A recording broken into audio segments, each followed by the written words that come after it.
lot of people mistake Brighton and Hove City as only being famous for two things, the pavilion and gay people. And that's not right, because we have actually got an abundance of lesbians too.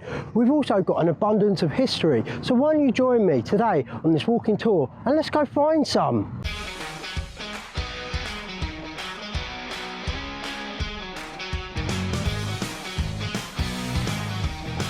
Today I thought I'd take you on a walking tour of my territory, my home turf, and get to show you some of the backward history of this obscure little city.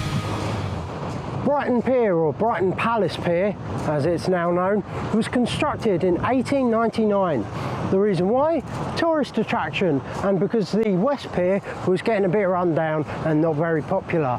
They've got fairground rides, they've got donuts, they've got more fairground rides, but I think their most popular attraction is probably the public toilet, which again isn't open and usually is a shithole.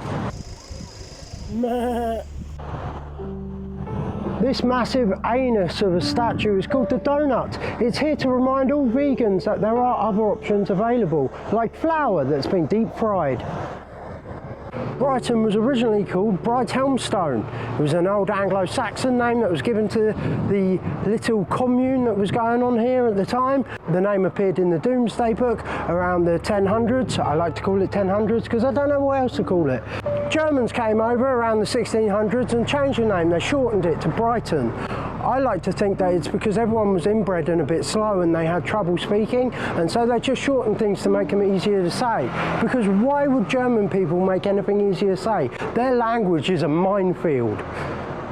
Fun facts about Brighton Pavilion. It was used as a hospital for Indian soldiers during World War I, and during World War II, Hitler apparently told people not to bomb it because he quite fancied it, you know, as a holiday home when he took over. Look how that plan went out for him. During peak tourist times, Brighton Pavilion's actually quite expensive to get into, so I wouldn't bother. Like, if you're gonna go anywhere, like, just go next door, you know, because they've got a shop. You can just, like, get a postcard and then say that you went there. I bet you didn't know that Brighton and Hove is actually a green city. The way we've done this is by placing our job centre right by the police station and right by the law courts. That way the clientele can really reduce their carbon footprint by only ever being a stone's throw away from all three. In keeping with a lot of the green initiatives that happened in Brighton to make sure we were reducing our carbon footprint, they actually made it more difficult for drivers in this part of the city by making a shitload of green space. It's lovely to walk on, the drivers hate it, so win-win.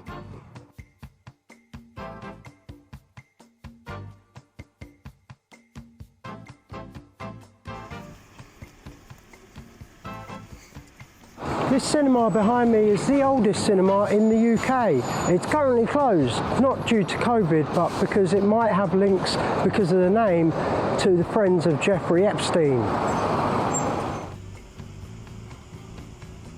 This viaduct behind me has 27 arches, 10 million bricks. It's owned by the train line, which means it's constantly being railed and it's in constant use today. Unlike your dad. It's great, there's so much to see. Like, obviously there's the pavilion, there's the beach, there's so many churches and great architecture, you know. There's also a pet cemetery.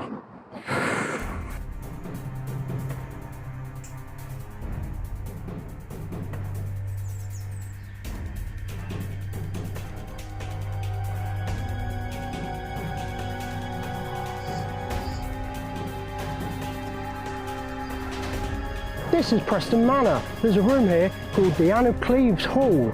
It's believed that it was named after Anne of Cleves, who once resided here. You know Anne of Cleves, she was one of Henry VIII's wives, you know, the one who didn't get decapitated. Anyway, she ended up moving just up the road to a convent in Falmouth, presumably because she didn't know how to give head. Haven't seen any dead animals, which is a plus. Can't really see much remnants of the pet cemetery, but apparently it's here. Wait a minute. Oh, darling Punch. Hey, Luke Skywalker. I found where the Emperor's buried. Imagine that's your pet name. Jeez. This place is creeping me out just a little bit much, so I think, you know what? End of the journey. It's starting to rain, and I need to go home. Don't forget, carry on watching Cabaret Lab right now, because it's been a whole 5 minutes and you haven't seen boobies. You poor things.